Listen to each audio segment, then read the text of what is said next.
So rear and side on view.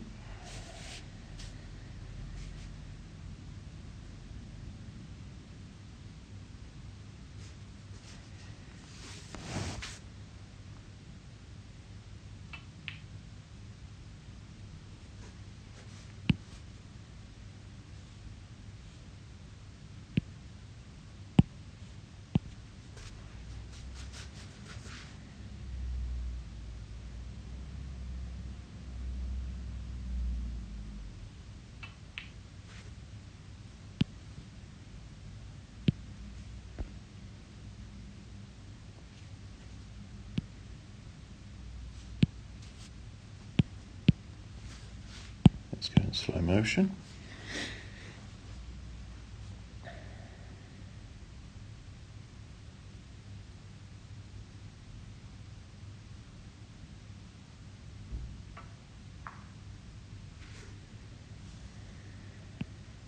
Yeah, it's definitely moving to the right. Also, interestingly, as you queue up, And the wrist goes from here to here. it does, yeah, we'll see that on the reverse view, but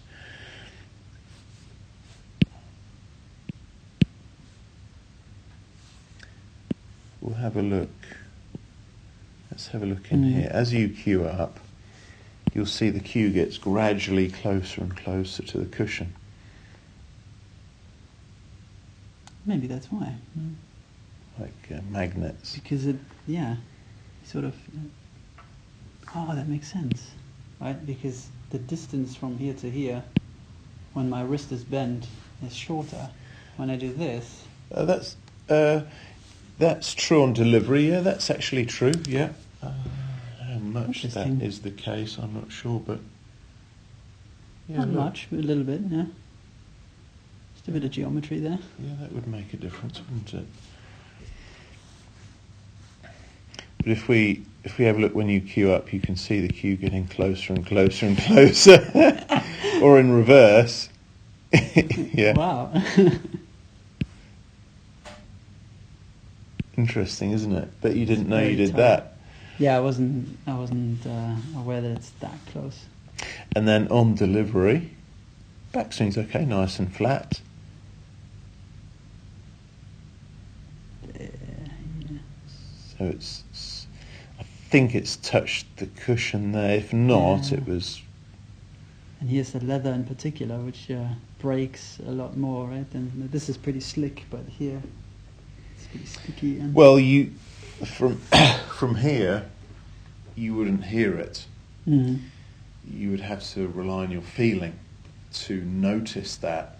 So you could conceivably hit the cushion at the pocket and not even notice. Mhm. On the cushion, at least you've got the noise, haven't you? But yeah, you can see the cue hovering out of the bridge hand there, can't you? Very interesting. Yeah, and this happens a lot, as I said. Amazing how many different things. I enjoy this kind of stuff, and every time I pay attention to a certain aspect of my technique, and then you have to come back to it. Old habits creep back in, and you never can look at anything or anything in particular. But this is something I never looked into. Very interesting. But you are staying down nicely on the shot. Mm-hmm. So at least, you know, your pre-shot routine and post-shot routine is very good, and that's. But again, that's in the scientist mindset. You prepare the experiment, Yeah. you analyse the experiment, and the shot is the execution, isn't it? Mm-hmm.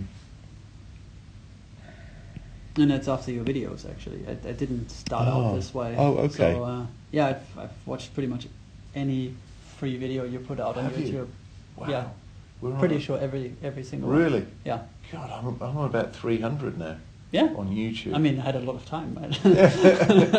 Like, it's been like the last 2 years or so that I've been watching, Wow. not all in one go, but Wow. you know, every now and then. Yeah. Well, thank you for your interest. I mean, it's terrific. Thank you. It's always such a compliment. I do, occasionally I get a client who will say, I've seen all of your YouTube videos, and I'm like blown away, because it goes back 10 years, those videos. Yeah, some of them, yeah. think They have a timestamp attached to them. Yeah, I think I've just had my 10-year YouTube. And cover many countries and continents even. Yeah. Yeah.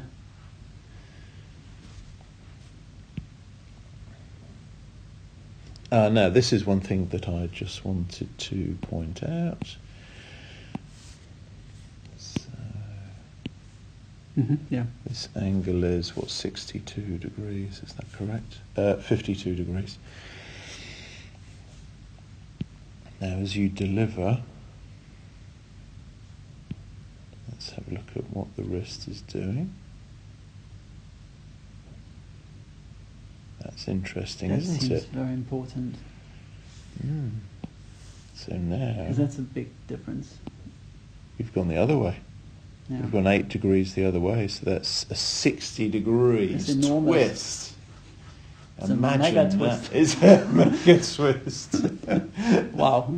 A supermassive twist. I mean, that's a huge adjustment right there. I mean, okay, it's another question of how much this point moves. Where's the pivotal point? Right? You mean this point here? Or like where's the cue, actually? The position of the cue is what determines well, how it goes. But yeah, well, it must be somewhere here, mustn't it? Because this angle here is the same as this angle here, isn't it? Mm-hmm. So therefore, you're moving from here to here. You're moving through that plane, or rather, you're going this way, aren't you? Yeah. Mm-hmm. So that would cause a right-hand miss, because if I go to this way, I'm going left on the back of the butt, so the tip goes right, yes. and the tip goes where the object ball goes. So that would cause a right-hand side miss, which is not what I was seeing. But you're missing to the left more, though, aren't you? On the left. But if the tip goes to the right, the object ball goes to the left, doesn't it? Which concurs with where you missed the object ball. So if I hit the white on the right, it will swerve in the opposite direction to the left. Well, actually, so this is interesting. So, well, okay, it gets thrown to the left, but then it swerves back. Well, probably. There's a bigger factor though. So what you're saying is if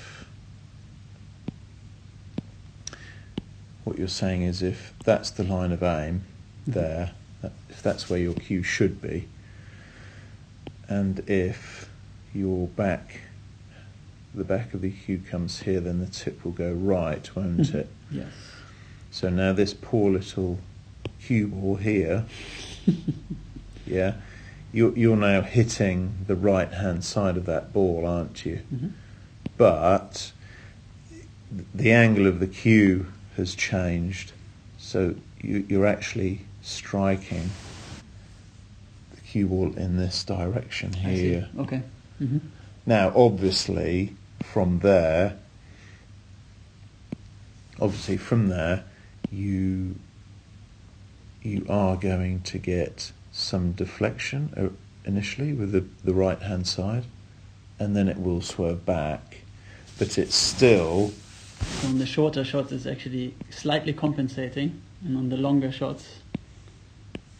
Yeah, I mean, it's still inside this yellow line. Even the green line here, the swerve line, it's still inside the yellow line of aim, which would give you your object ball going over in that direction, wouldn't Very it? interesting. To the left, which is what your experience is, isn't it? So it Yes. may be as something as simple as the wrist twisting pushes the object ball to the left. Wonderful. Okay. So a bit of complicated diagnosis there, but it's helpful to put this type of thing into context, because often you'll say, oh, well, someone on TV does something like that, or does it really matter? It happened after I hit the ball, but explaining to the subconscious the logic behind all of this sometimes is enough to convince it, yeah, we need to do something different. Mm-hmm. Yeah.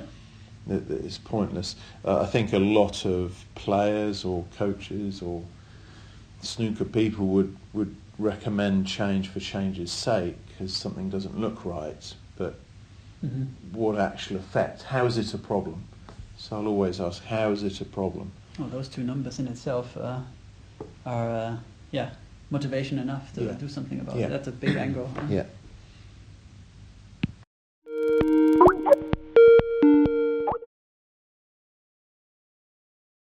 The professionals are thinking almost like there's only one more ball on the table. So they're thinking almost like that last red next to the pink, where I have to be perfect on this, because actually they do. To keep the break going for 4, 5, 6, 8 more shots, they do need to be that accurate. Do what a lot of players do, which is stand behind the line of the red. Okay, I've got that line, then very quickly go to the white and then play. Players feel that gives them more control, but actually it gives them less.